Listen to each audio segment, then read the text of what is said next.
even today in state employment, Tamils are discriminated against. So they are not being given the right opportunities. You often hear platitudes saying that we are one country, everyone is equal and so on. But our people are acutely conscious that they are not equal. A simple majoritarian rule often results in majoritarianism, and that's what has happened in this country. Now, it is a failure on the part of the state to address these accountability issues that have caused the UN, Human Rights Council, to look into this matter. So, Sri Lanka can't have the cake and eat it also.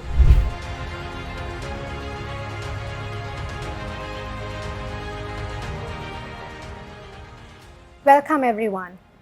You're watching Conversations with Alanki. Martin Luther King famously said that an injustice anywhere is a threat to justice everywhere. Sri Lanka is home to the Sinhalese, Tamils, Muslims and Burghers. The ethnic war which prevailed in the country for nearly 3 decades clearly seemed to mark a division between the Sinhalese and Tamils, forcing many to leave the place they call home. But there's always two sides to every story. Today, I hope to find out, as I will be in conversation with Sri Lankan lawyer and politician, Member of Parliament, Honorable M.A Sumanthiran. Welcome. Hello. Firstly, I'd like to know, the United Nations High Commissioner's report highlights many issues pertaining to accountability and reconciliation. However, the government of Sri Lanka is of the view that the United Nations is meddling with internal affairs of the country and thereby it interferes with the sovereignty of the state. As a politician and as someone who represents the Tamils in Sri Lanka, what are your views on this? This issue commenced with President Mahinda Rajapaksa during his tenure, giving an undertaking to the United Nations that he would inquire into the allegations of violations during the last stages of the war. That happened on the 26th of May 2009 when the Secretary General UN Ban Ki-moon visited Sri Lanka. There was a joint communique issued in Kandy. So, Sri Lanka undertook to do certain things domestically. Now, it is a failure on the part of the state to address these accountability issues that have caused the UN, Human Rights Council, to look into this matter. So, Sri Lanka can't have the cake and eat it also. They can't be giving assurances to the world body that they will do it and then not do anything and then complain that that very body to whom they gave the assurance is interfering in their affairs. How do you think they expect the Sri Lankan government to be accountable? Well, the Sri Lankan government ought to have instituted proper independent investigations into these claims. They could have easily started with the issue of the disappeared, because there is evidence even from the Sri Lanka's own commission of inquiry, Lessons Learned and Reconciliation Commission, that several thousands surrendered to the security forces at the end of the war. Now, you can't surrender to the security forces of the country and then disappear, and the state say, no, there is no such thing. These people did it in front of eyewitnesses. Not only that, the state's own commission says that. Udalagama Commission says that. Paranagama Commission says that. So, several mechanisms instituted by the state itself says there has been this disappearance. That's just one example. So, they're missing persons now. They are missing persons. So, somebody must account for that. Somebody must be held accountable for that. Merely saying we will never find our heroic forces guilty of abuses won't do. If they were guilty of abuses, they are guilty of abuses. You can't just wish that away. So that is where the Sri Lankan state has failed. There's also an allegation that the UNHRC is more concerned about the lack of accountability in the current regime. What is the reason behind this? The reason behind that is the previous regime co-sponsored resolutions in the UN Human Rights Council. They agreed with the concerns and they assured them that those matters will be looked into. The progress was very slow, which the several high commissioners have put on record. Nevertheless, there was some progress. So there was the Office of Missing Persons that was established. Enforced disappearances was made an offence.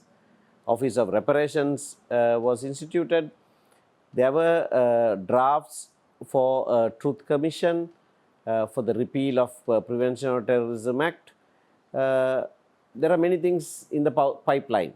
The progress was painfully slow, but there was some movement. UN Human Rights Council is a body where the consensus of the state concerned is necessary. So, when the state agreed to do those matters, the council naturally worked with the state. The Office of the High Commissioner for Human Rights worked with the state. Right.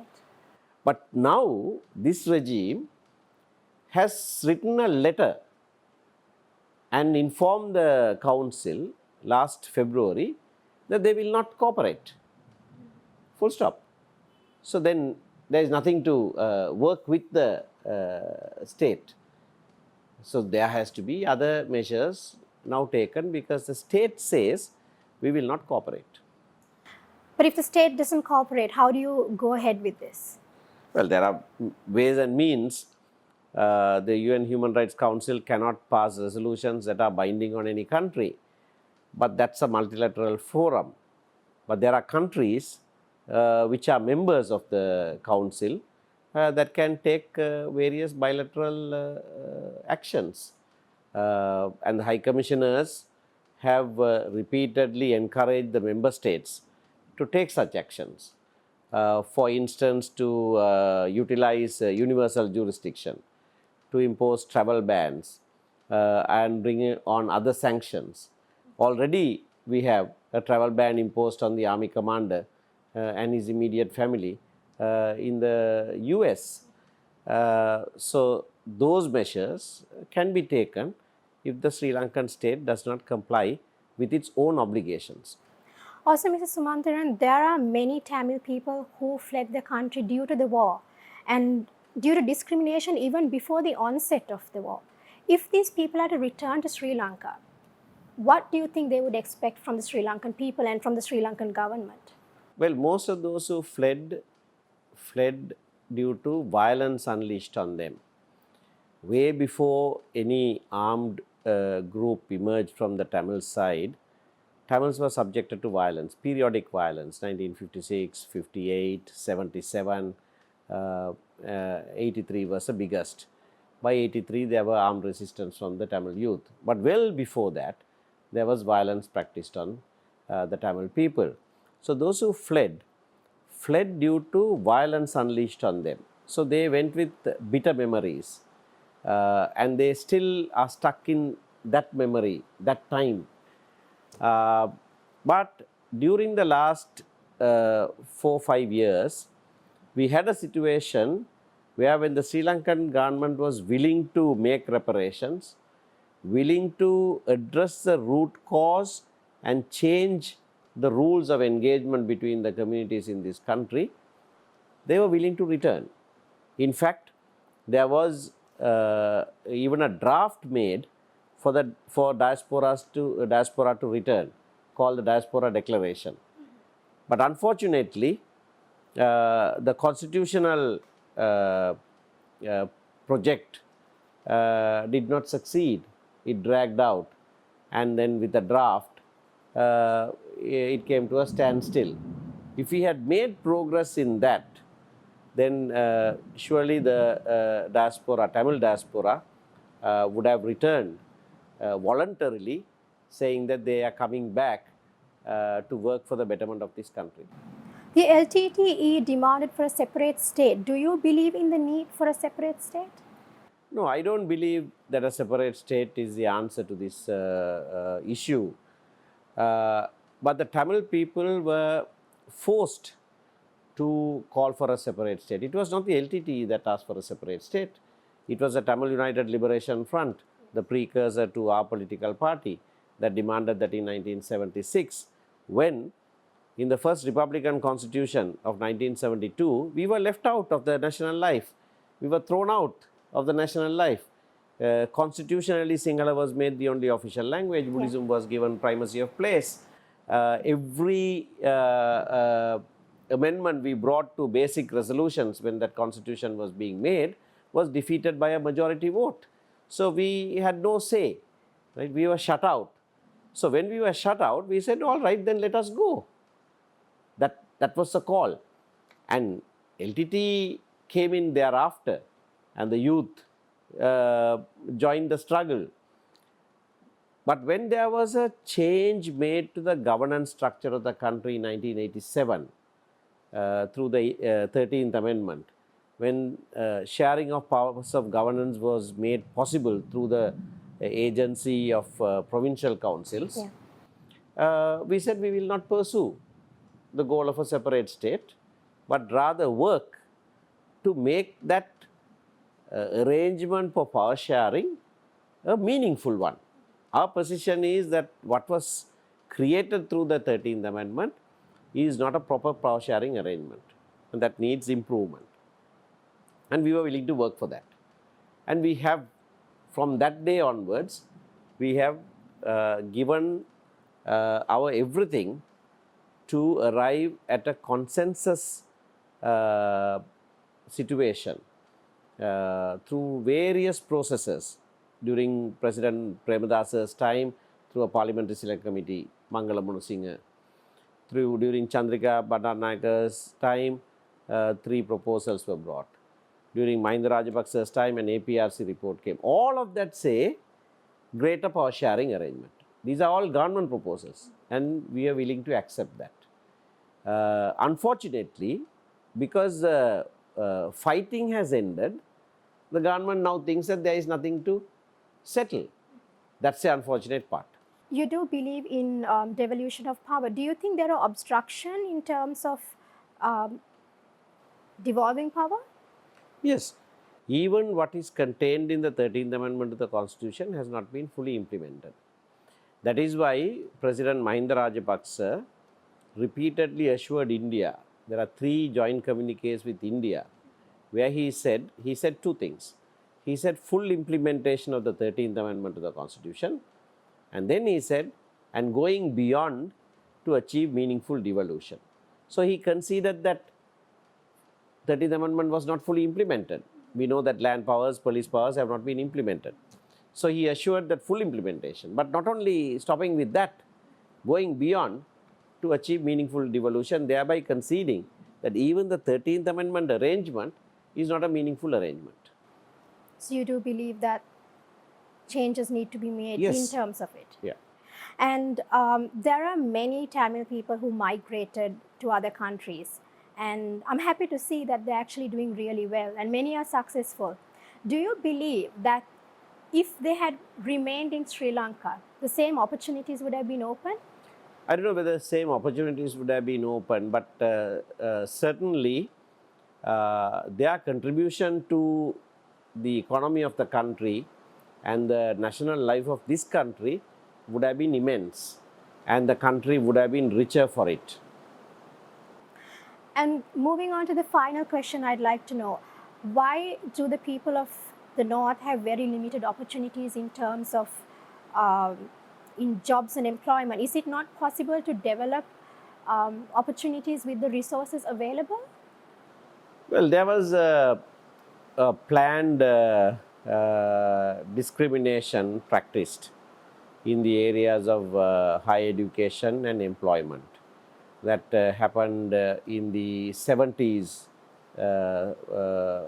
discrimination on higher education. Actually, that is the one that threw the youth into this struggle. And that has continued. Even today, in state employment, Tamils are discriminated against. So they are not being given the right opportunities. You often hear platitudes saying that we are one country, everyone is equal, and so on. But our people are acutely conscious that they are not equal. That's what you feel. What would you like to do to change? So powers of governance has to be shared. You see, the numerically minority communities must also have a share in governance. A simple majoritarian rule often results in majoritarianism, and that's what has happened in this country. So, if powers of governance are devolved to the regions, at least in the areas in which they are a majority, although they are a minority in the rest of the country, they can exercise powers of governance. They can create jobs. You see, they can be in charge of their own destiny. So that's the way the world over countries have evolved power sharing arrangements. All right, thank you so much for your time. This was a valuable conversation. We have come to the end of this insightful and meaningful conversation. I would like to thank Mr. Sumanthiran once again for his time and his insights. As we come to the end of this conversation, I would like to thank our viewers, and I would like to specially thank Nissan for his support and motivation. Thank you very much. Thank you for watching. I'll be back next week with another interesting episode. Until then, take care and stay safe.